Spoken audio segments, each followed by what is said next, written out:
ശാന്തകുമാർ ഇപ്പോൾ ശാന്തകുമാർ ഏത് ബൂത്തിലാണുള്ളത്? Mock polling ആരംഭിച്ചിട്ടുണ്ടോ? തീർച്ചയായും അഖില, ഞാനിപ്പോൾ ഉള്ളത് കരുളായി പഞ്ചായത്തിലെ ദേവദാർ AIP സ്കൂളിലാണ്. ഈ സ്കൂളിൽ 4 ബൂത്തുകളാണുള്ളത്. അതിൽ 212 നമ്പർ ബൂത്തിലാണ് ഇപ്പോൾ ഉള്ളത്. അവിടെ മോക്ക് പോളിംഗ് ആണ്, അതിന്റെ പ്രക്രിയകളാണ് ഇപ്പോൾ നടന്നുകൊണ്ടിരിക്കുന്നത്. കാരണം രാഷ്ട്രീയ പാർട്ടി പ്രതിനിധികളുണ്ട്, ഒപ്പം തന്നെ പോളിംഗ് ഏജന്റുമാർ, പോളിംഗ് ഉദ്യോഗസ്ഥർ ഈ കാര്യങ്ങളെല്ലാം രാഷ്ട്രീയ പാർട്ടി പ്രതിനിധികൾക്ക് വിശദീകരിച്ചു നൽകുകയാണ്. അവർ പോളിംഗ് നടക്കുന്നതിന്റെ വോട്ടിംഗ് എങ്ങനെയൊക്കെ നടക്കുന്നു എന്നുള്ളത് അവർക്ക് മനസ്സിലാക്കി കൊടുക്കുന്നു. അതിന്റെ ആ നടപടികളാണ് ഇപ്പോൾ പുരോഗമിക്കുന്നത്. അത് സ്വാഭാവികമായും എല്ലാ ബൂത്തുകളിലും 5:30 മണിക്കാണ് ആരംഭിക്കുമെന്ന് തന്നെ തെരഞ്ഞെടുപ്പ് കമ്മീഷൻ അറിയിച്ചിട്ടുള്ളത്. അത് മിക്കവാറും എല്ലാ ബൂത്തുകളിലും ആരംഭിച്ചു കഴിഞ്ഞു. നമുക്ക് ഇതിനകത്ത് മറ്റൊരു പ്രത്യേകതയുള്ളത് 10 സ്ഥാനാർത്ഥികൾ മത്സര രംഗത്തുണ്ട്. അതിനകത്ത് പ്രധാനപ്പെട്ട രാഷ്ട്രീയ പാർട്ടികളുടെ 4 സ്ഥാനാർത്ഥികൾ LDFന്റെയും UDFന്റെയും NDAയുടെയും ഒപ്പം തന്നെ SDPയും, കൂടാതെ PV അൻവർ ഉൾപ്പെടുന്ന 6 സ്വതന്ത്ര സ്ഥാനാർത്ഥികൾ, അങ്ങനെ 10 സ്ഥാനാർത്ഥികളാണ് ഈ നിലമ്പൂർ ഉപതെരഞ്ഞെടുപ്പിൽ മത്സരിക്കുന്നത്. ഈ ഉപതെരഞ്ഞെടുപ്പിൽ വാശിയേറിയ പ്രചരണം നമ്മൾ കണ്ടതാണ്. വലിയ തോതിലുള്ള പ്രചരണ പ്രവർത്തനങ്ങൾക്ക് കേരളത്തിലെ മുഴുവൻ രാഷ്ട്രീയ പാർട്ടി പ്രതിനിധികളും രാഷ്ട്രീയ പാർട്ടി നേതാക്കന്മാരും ഇവിടെ പ്രചരണത്തിനും സജീവമായി ഉണ്ടായിരുന്നു.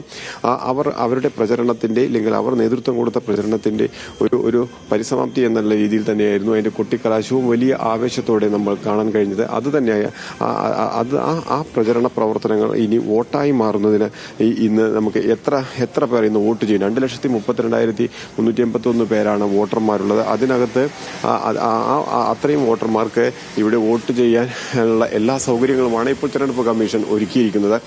എന്തായാലും ഈ കഴിഞ്ഞ 2021 തെരഞ്ഞെടുപ്പിൽ 76.6% പോളിംഗ് ഉണ്ടായിരുന്നത്. അതിൽ നിന്നും വിഭിന്നമായി ഇന്ന് കൂടുതൽ പോളിംഗ് ഉണ്ടാവുമോ എന്നുള്ളതും ശ്രദ്ധയോടെ കൂടെ തന്നെ എല്ലാവരും നോക്കുന്നതാണ്. കാരണം PV അൻവർ എന്നുള്ള ഒരു വ്യക്തി, അദ്ദേഹം കൊണ്ടുവന്നിട്ടുള്ള, അദ്ദേഹത്തിന്റെ നേതൃത്വത്തിലുള്ള ഒരു രാഷ്ട്രീയ പാർട്ടി, ഈ രാഷ്ട്രീയ പാർട്ടിയുടെ സാന്നിധ്യം, ഇവയെല്ലാം ഈ നിലമ്പൂർ ഉപതെരഞ്ഞെടുപ്പിൽ ഏറെ ചർച്ചയായതാണ്. അത്തരം വോട്ടിംഗ് പാറ്റേണിലുള്ള വോട്ടിംഗ് ശതമാനം വർദ്ധിപ്പിക്കുന്നതിന് ഇവ ഇടയാക്കുമോ എന്നുള്ളതെല്ലാം ഏറെ ശ്രദ്ധേയമായ കാര്യം തന്നെയാണ്. എന്തായാലും 7 മണിക്കാണ് പോളിംഗ് ആരംഭിക്കുക. വോട്ടർമാർക്ക് 7 മണിക്ക് ഇവിടെ വന്ന് വോട്ട് ചെയ്യാനാകും. സ്ത്രീകൾക്കും അതുപോലെ തന്നെ പുരുഷന്മാർക്കും പ്രത്യേക ക്യൂ ഇവിടെ സജ്ജമാക്കിയിട്ടുണ്ട്. ഒരു പോളിംഗ് സ്റ്റേഷനിൽ ആവശ്യമായ എല്ലാ സജ്ജീകരണങ്ങളും തെരഞ്ഞെടുപ്പ് കമ്മീഷൻ ഒരുക്കാൻ എന്തായാലും പ്രത്യേകം ശ്രദ്ധിച്ചിട്ടുണ്ട്. ഒപ്പം തന്നെ സുരക്ഷയ്ക്കായി പോലീസ് ഉദ്യോഗസ്ഥരുണ്ട്. അങ്ങനെ മലയോര മേഖലയും അതുപോലെ തന്നെ ഗ്രാമീണ മേഖലയും നഗരമേഖലയും ഉൾപ്പെടുന്ന ഈ നിലമ്പൂർ അസംബ്ലി മണ്ഡലത്തിൽ ഇന്ന് പോളിംഗ് നടക്കുകയാണ്. രാവിലെ 7 മണിക്ക് ആരംഭിക്കുന്ന പോളിംഗ് വൈകിട്ട് 6 മണി വരെയാണ് അവസാനിക്കുക. അഖില, ശാന്തകുമാർ, തദ്ദേശ തെരഞ്ഞെടുപ്പിനും നിയമസഭാ തെരഞ്ഞെടുപ്പിനും മുൻപേ നടക്കുന്ന ഒരു സെമി ഫൈനൽ എന്ന രീതിയിലാണ് എല്ലാ മുന്നണികളും ഈ ഒരു ഉപതെരഞ്ഞെടുപ്പിനെ കണ്ടത്. ആ ആവേശം വോട്ടർമാരിലും ഉണ്ടാകുമെന്ന് പ്രതീക്ഷിക്കാമോ? തീർച്ചയായും അത്തരം കഴിഞ്ഞ 23 ദിവസമായി നിലമ്പൂർ മണ്ഡലത്തിൽ നടന്ന പ്രചരണ പ്രവർത്തനങ്ങൾ, അവയ്ക്ക് നേതൃത്വം നൽകിയ നേതാക്കന്മാർ, അവരുടെ എല്ലാ വാക്കുകളിൽ നിന്നും അവ കാണുമ്പോഴും നമുക്ക് അത് വലിയ തോതിലുള്ളൊരു പ്രചരണം തന്നെയാണ് നിലമ്പൂർ ഉപതെരഞ്ഞെടുപ്പിന് ഉണ്ടായിട്ടുള്ളത്. അത് വോട്ടർമാരെ നല്ല പോലെ സ്വാധീനിക്കാനുള്ള എല്ലാ സാഹചര്യവും ഉണ്ടായിട്ടുണ്ട്. അത് എത്ര കണ്ട് ഈ വോട്ടർമാർക്ക് പോളിംഗ് ബൂത്തിലേക്ക് എത്താൻ അവർ താല്പര്യം കാണിക്കുന്നു എന്നുള്ളത് ഇന്ന് 6 മണിയോടുകൂടി തന്നെ മനസ്സിലാക്കാൻ കഴിയും. കാരണം 2021 പൊതു തെരഞ്ഞെടുപ്പിൽ ഇവിടെ 76.6% പേർ വോട്ട് രേഖപ്പെടുത്തിയിട്ടുണ്ട്. അതിൽ നിന്നും 7,787 പുതിയ വോട്ടർമാർ 2021 ഈ വർഷം ഉണ്ട്. ഈ ഉപതെരഞ്ഞെടുപ്പിൽ വോട്ടർമാരായുണ്ട്. അവർക്ക് അവരുടെ വോട്ടും ഉൾപ്പെടെ ഇപ്രാവശ്യം എത്ര പേർ വോട്ട് ചെയ്യും എന്നുള്ളത് ഏറെ ശ്രദ്ധയോടുകൂടി തന്നെയാണ് എല്ലാവരും, രാഷ്ട്രീയ പാർട്ടി നേതാക്കൾ എല്ലാവരും കാത്തിരിക്കുന്നത്. അതിലെ ഏറ്റവും പ്രധാനപ്പെട്ടത് 3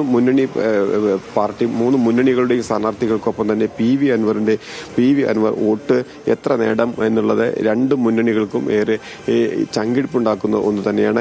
2 മുന്നണികളുടെയും വിജയ പ്രതീക്ഷ പറയുമ്പോൾ അത് PV അൻവർ ശേഖരിക്കുന്ന, അല്ലെങ്കിൽ PV അൻവർ പിടിക്കുന്ന വോട്ടുകളെ സ്വാധീനിക്കുമെന്ന് അവർ വളരെ അവരോട് സംസാരിക്കുമ്പോഴെല്ലാം നേതാക്കന്മാർ രഹസ്യമായി പറയുന്നുണ്ട്. പക്ഷേ ഈ അൻവറിന് തന്നെ അൻവർ പറയുന്നത് വലിയ തോതിൽ വോട്ട് അൻവർ പിടിക്കാനാകും. അദ്ദേഹം ഇവിടെ കഴിഞ്ഞ 9 വർഷം MLA ആയിരുന്നു. ജനങ്ങളുമായിട്ടുള്ള ബന്ധമുണ്ട്. ആ ബന്ധമെല്ലാം വോട്ടായി മാറാൻ കഴിയും.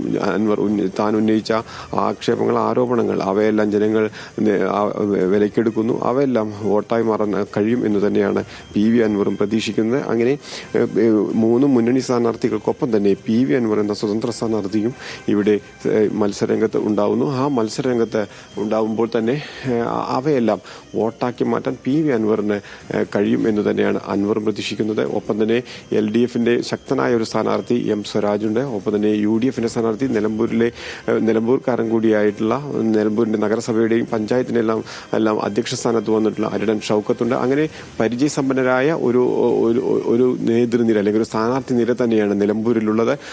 അതുകൊണ്ട് തന്നെ ഇവയെല്ലാം ഈ തെരഞ്ഞെടുപ്പിൽ വോട്ടർമാരെ ഏതെല്ലാം വിധത്തിൽ സ്വാധീനിക്കുമെന്നുള്ളത് നമുക്ക് ഇന്ന് 6 മണിവരെ കാത്തിരിക്കാം. അത്തരം എത്ര പേർ വോട്ട് ചെയ്യാനെത്തും എന്നുള്ളത് 2,32,381 വോട്ടർമാരുണ്ട്. അതിൽ എത്ര പേർ ഇന്ന് വന്ന് വോട്ട് ചെയ്യും, ഈ ആവേശമെല്ലാം ജനങ്ങൾ ഏത് രീതിയിൽ ഏറ്റെടുത്തിരുന്നു എന്ന് അപ്പോൾ തന്നെ നമുക്ക് മനസ്സിലാക്കാൻ കഴിയും. അഖില.